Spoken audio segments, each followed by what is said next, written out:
Hi, this is Corey Stack here. Can I just read out the list here of the songs that the great Mr. Bob Dylan is going to play tonight? I think it starts with "I'll Be Your Baby Tonight." That's a fantastic one. The next one is "It Ain't Me, Babe." The next one is "I Contain Multitudes," and then there's "When I Paint My Masterpiece," "False Prophet," "Black Rider," "My Own Version of You," "To Be Alone with You," "Crossing the Rubicon," very good, "Desolation Row," "Key West," "Philosophers," "Pirate," "Watching the River Flow," what a great song that is. "It's All Over Now, Baby Blue," what a brilliant song that is, and other songs like that. So just let me check other songs. They're the kind of songs that he's singing tonight, so there's an amazing set. So for anybody interested in the wonderful and brilliant Bob Dylan, it's going to be a phenomenal treat in Killarney and County Kerry, in a small venue in the Anach, and I used to work there years ago for the wonderful previous owner, RIP, and he was fantastic, and he loved me in everywhere. I was such a good a popular person. I was allowed in everywhere, to all the great concerts and discos and everywhere, and I had a brilliant time. They were absolutely brilliant to me. The owners, they were the current owners, mother and father, RIP, and they were fantastic, and we had a ball there as students, and they were very good old students, that was passed through Killarney, after college or during the college years. They were fantastic, and the crack was second to none.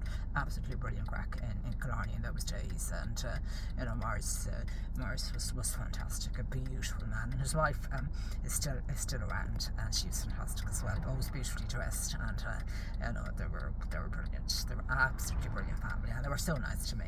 It's a shame that I can't get there, because they were fantastic. I had a ball in Killarney anytime, and they invited me back a few times. I was I was so popular there with all the powers that be and all the guests and everything, and the artists were brilliant. So I remember Neil Tobin used to be a regular there, and his family were fantastic, and he's brilliant, and several people like that, Johnny McAvoy, the Wonderful Tones, and all those artists used to play there regularly, and we had a ball in those days, and life was so different for students now, and it's a pity. It's such a pity. I'm writing papers to try and see, can we do anything for students to make life a bit easier for them, but I certainly think the accommodation crisis, the cost of living crisis is really, is having, and the semesterization, it's destroying the student experience, but it's hugely impacting the student experience, which I'm very concerned about, being in academia,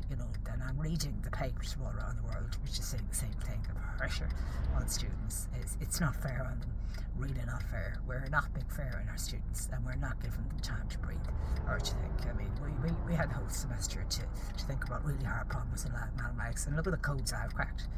Sure, nobody would crack the codes I've cracked, but that's because I had the time to learn how to crack codes when I was a student. I was given a year to figure out the hardest and hardest of problems, and I wouldn't, be the forensic investigator that I am now had I not been given time to breathe as a student, as a mathematical student, under the brilliant and wonderful Professor Sean Tobin and many other academics of his ilk at the then university, now the University of Galway, in Galway, Ireland. So I think we need to give the students a break as well. But during those days, I always listened to Bob Dylan, Van Morrison, David Bowie, Joni Mitchell, and I could listen to those over and over again.